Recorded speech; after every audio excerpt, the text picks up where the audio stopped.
ShartimusPrime, reading comics, toys are hella sick,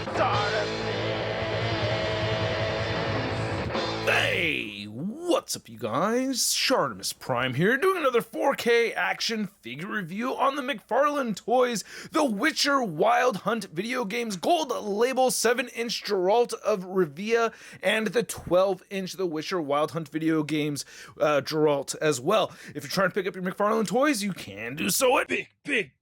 Get your big badass toys at BigBadToyStore.com. Click the link in the description below. While you're down there, I ask you to please hit that like button. If you're new here, hit that subscribe button as well as the notification bell. And a big thanks to McFarlane Toys for making this review possible and sending out these samples to review for you guys. If you want to see the latest from McFarlane Toys, be sure to check the link in the description below. So it's my understanding these are Walmart exclusives, all these gold labels right over here, and it looks fantastic. I mean, I really like that a lot. That just looks so dope to me every time. I love seeing that Hellspawn logo right there with the gold. It just looks so sick. Anyway, on the side right here, it says The Witcher Wild Hunt. I've watched a little bit of the show, but I haven't actually played the video game at all yet. But yeah, you could see the Geralt of Rivia, if I'm pronouncing all of that incorrectly. Well, I'm sure you're going to let me know in the comment section, as you should. And then not much more at the bottom right over there. And then as far as the 12-inch figure or statue, it's a figure, but, you know, it doesn't have nearly as much articulation as the 7-inch version. You can see it says The Witcher and Wild Hunt, and then on the back you can see some product shots, and then there's a whole lot of head right over there, and then on this side it says Geralt of Rivia, and then the window creeps up, and then there's the bottom if you want to get that UPC going on. All right, let's get to it and check out the accessories inside. So first off, let's look at the statue, or I keep calling it a statue. It's not a statue, but it's, you know, more of the classic look that we expect from McFarlane Toys. You can see that you get the stand, the base right here with the peg sticking up out of it. It says The Witcher Wild Hunt, and then there's nothing at the bottom right here, and I do like keeping this on there. I mean, you can get them to stand without it, so the feet will sit flat on the floor, but, you know, I like having, you know, for these type of figures, I do like having the stand right there. I really like this detail. I mean, all kinds of great detail throughout on the figure. I really like how you can see some lighter brown over the darker brown right over here on the boots. I think that's great. You can see some nice stitching right over here. He does have these spurs that stick out. These are pretty pointy. I guess I could have used some paint right over here on the buckles, just to look at the bottom of the feet, because I like to do that. Oh, you can see how the strap goes around right over there, but no real tread sculpted, and he has peg holes on both sides. I really like the texturing that you could see on the thigh right over there, if I, you know, hold the camera up. But yeah, you can see that. That looks really good. If I can get a little bit closer, really nice detail. And there's like this little cut right over there on the top of the thigh. That's really neat. And then sword in your face. We'll look at the sword, or both of the swords, a little bit more later on. But yeah, you can see how the arm looks right over there. Then there's the back with that chainmail going on and all that nice stitching in there.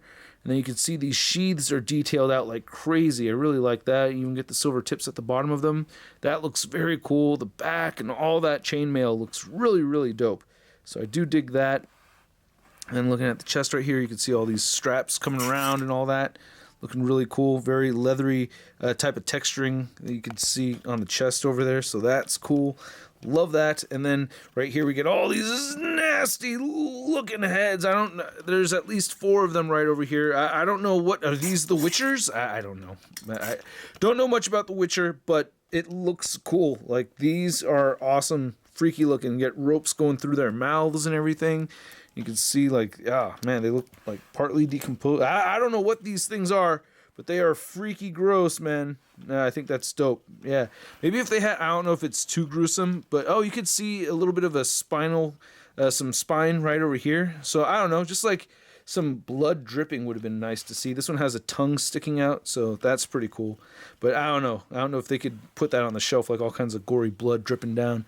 I know McFarlane Toys is not afraid of doing that kind of stuff, so if they, you know, they really wanted to, I'm sure they could. But anyway, the face right there looks fantastic. He's got a huge cut on the side right there, which is kind of tricky to get. And this thing is pretty tall, so you can see right there. If I just hold the camera up, nice detail on the face and everything. So that is very cool. I do like that. I like that shading and everything on there.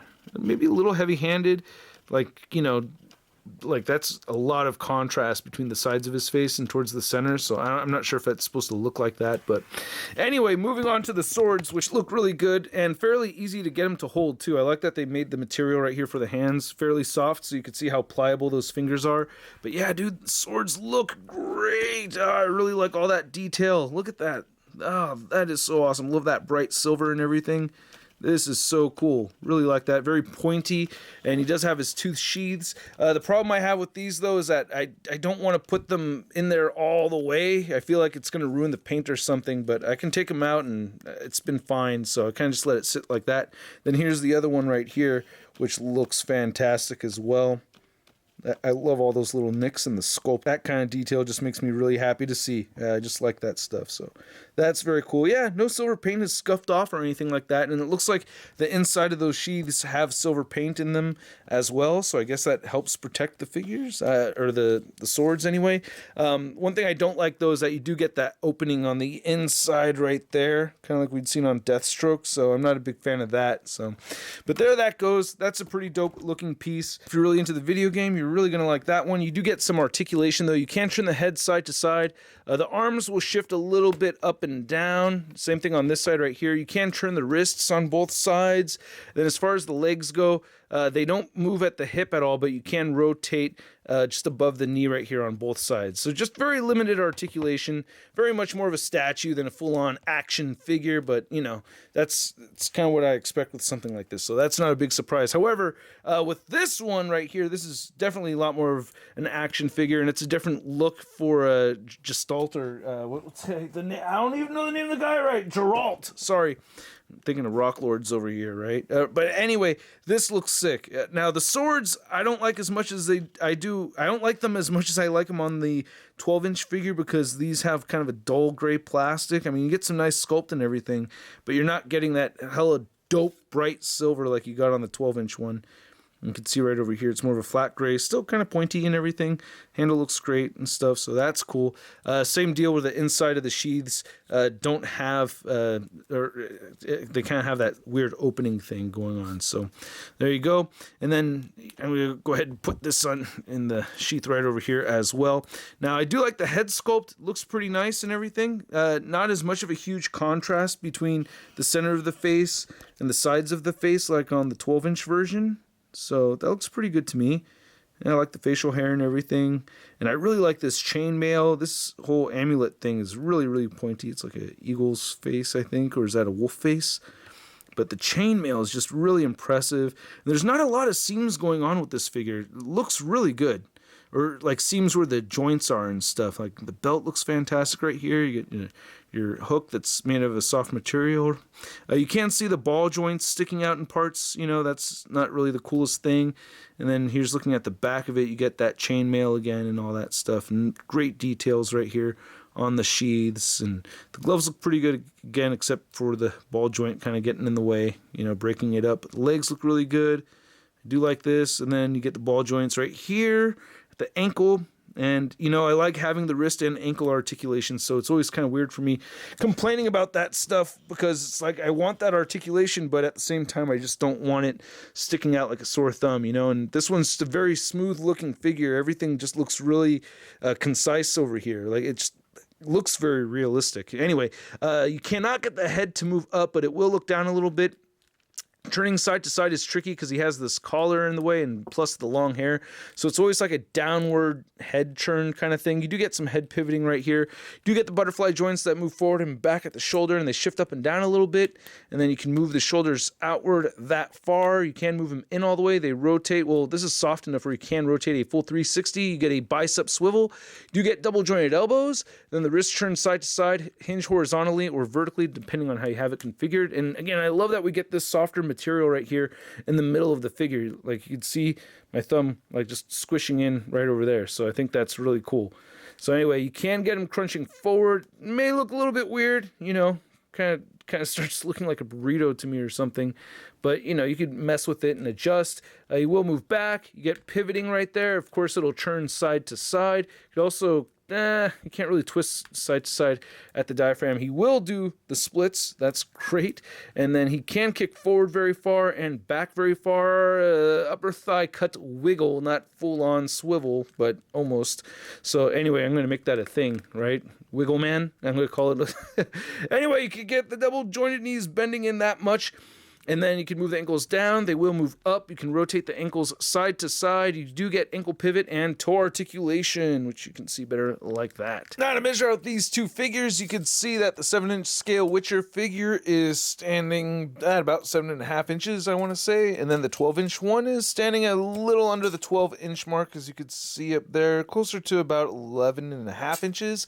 And then for some size comparisons for another video game McFarlane Toys figure, I have V from Cyberpunk 2077, we also have another video game figure. We have the Mortal Kombat Spawn figure right there from McFarlane Toys. And then last but not least, here's the two figures next to your average 6-inch scale figure. We have the Marvel Legends Big Time Badass Spider-Man. So yeah, man, these figures are cool. I mean, this style of statuesque figure it has its own fan base, you know what I'm saying? So for those of us that are really into the super articulated figures and everything, this is not going to deliver, but it does have some great sculpt and paint on it. This one also has some great sculpt and paint on it as well, but way better articulation. And I don't know, just for me personally, I really like this one a lot.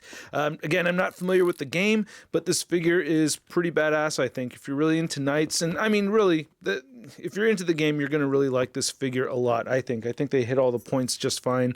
I just wish some points of articulation were done a little bit differently. Just, with the head right there, it gets a little bit tricky to, to move around and stuff, but I still think this is a dope piece. Again, not something I'd normally pick up because I'm not really into the game, but for those that are into the game, I would give this a pretty decent SUD rating. And regardless, I mean, this is a dope figure either way. So anyway, I'd like to know what you guys think. I give him a SUD rating of not so bad, and I want to know what you think. Let me know in the comment section below. Hit that like button if you liked the video. Hit that subscribe button as well as the notification bell, and I will catch you guys later.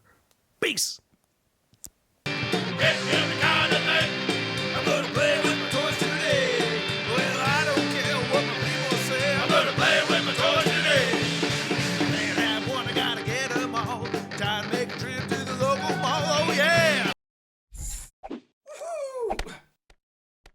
Hey, new ShartimusPrime videos. Hey, you should click one.